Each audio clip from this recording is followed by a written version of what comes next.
Yes everybody, सो revision में linear differential equations आज cover करते हैं। लीनियर डिफरेंशियल इक्वेशन, पहली बात रिपीट कर रहा हूं, दो तरह की इक्वेशन होती हैं। कितने तरह की? दो तरह की इक्वेशन। कौन सी है दो तरह की इक्वेशन? मैं पहले क्वेश्चन टू क्वेश्चन चलाऊंगा। मेरी पहली टाइप है जो मैंने ये क्वेश्चन पिक किया, क्वेश्चन नंबर 3 फ्रॉम एक्सरसाइज, जिसको कहा जाता है टाइप 1 में dy dx plus py is equal to q। अब ये क्या है, सब कुछ समझते हैं। अगर कई बार ऐसी इक्वेशन नहीं दी होती तो आपको पता चल जाता है कि ये होमोजीनियस नहीं है, ये वेरिएबल सेपरेबल नहीं है, तो तीसरी टाइप शायद वो लीनियर हो।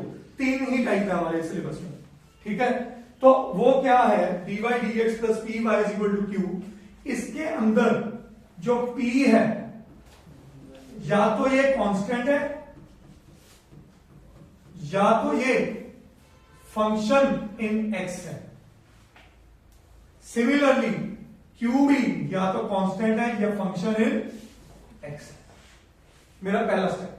तो पहला स्टेप जो है टाइप बनाओ। अगर नहीं बनी हुई, हमने बनानी है, तो क्या ये टाइप बनी बनाई है? नहीं है। इसको दिखाना पड़ेगा। कैसे? आप इसे दिखाओगे dy dx plus 1/x into y is equal to X square. तो आप यहां पे लिखोगे here p is equal to 1/x and q is equal to X square. इतना तो कर लो। स्टेप नंबर 1 समझ आ गया सबको। अब आते हैं स्टेप नंबर 2 पे। स्टेप नंबर 2 किसी को याद है? Find, very good, integrating factor. ये एक ऐसा पॉइंट है जो 1 मार्क क्वेश्चन श्योर शॉट है इस चैप्टर में से। Find integrating factor. अब वो होता क्या है? IF e raised to power p dx in this type of question. और अगर, चलो मैं दूसरी टाइप बाद में बात करूंगा। इस टाइप में e की पावर क्या होता है? p dx। This is my step number 2। तो मैं यहां पे इंटीग्रेटिंग फैक्टर की बात करूं, e की पावर p आ गया 1/x dx। आप सबको पता है 1/x क्या होता है? इंटीग्रेशन। log x का डेरिवेटिव 1/x, तो 1/x की इंटीग्रेशन, तो ये बना e की पावर ln x। और आपको ये भी सिखाया हुआ e की पावर ln आते ही खत्म, जो उसके आगे फंक्शन है वो बच जाता है। तो वो किसके बराबर है? तो मेरा इंटीग्रेटिंग फैक्टर क्या आ गया बेटा? x। यहां तक सबको समझ आया? Step number 1 is form the equation as per the type. Second is find integrating factor.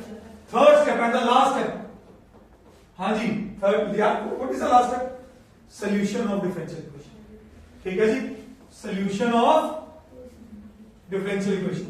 अब ये क्या है, ये समझिएगा, y into integrating factor is equal to, I hope you remember this, not I late to. अभी तो कहां शुरू हुआ बेटा?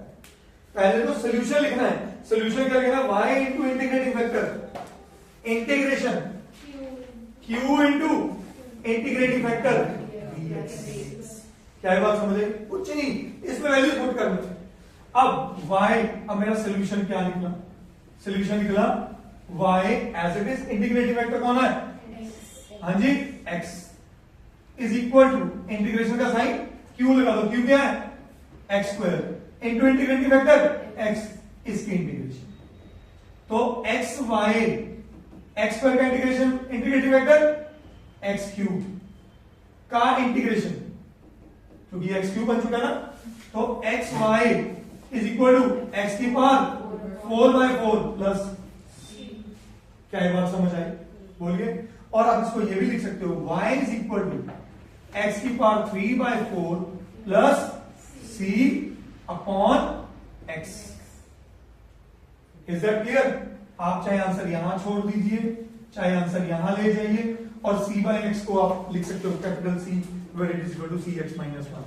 पर वो ना लिखो तो बेटर यही रहता है, क्योंकि x वेरिएबल है, कोई कांस्टेंट नहीं है। क्या ये बात समझ आई? अब दिस इज माय आंसर। पहले टाइप समझ आ गई? बोलिए, श्योर? करिए जल्दी से।